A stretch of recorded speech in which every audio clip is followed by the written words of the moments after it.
The front door handles on the Mercedes C320 are held in place by a single T20 Torx screw that screws into the part that holds the lock in the infrared sensor, red arrow.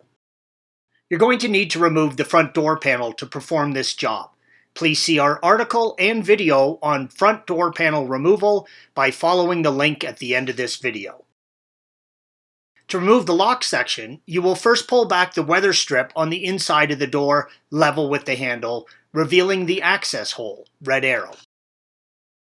Insert a T20 torque driver and unscrew the screw in the lock, red arrow.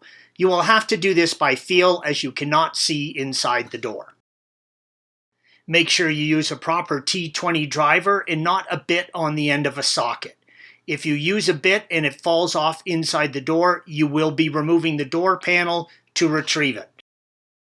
With the screw loosened, pull the lock out from the handle, red arrow. Remove the infrared sensor plug, red arrow. Take a moment to notice the fin, yellow arrow, on the end of the lock and look inside the door to see how it lines up with the lock latch mechanism inside.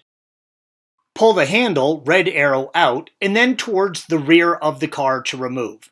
When you are reinstalling the handle, you will have to make sure the L-shaped end, yellow arrow, goes in behind the lever in the lock latch assembly. This photo illustrates the latch on the mechanism. The L-shaped part of the handle needs to go behind. Remove the backing plate. To remove the backing plate, remove the two gaskets and then the single T20 Torque red arrow on the front part of the handle.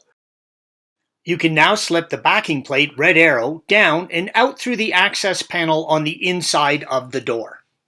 Installation is the reverse of removal. Thanks for watching.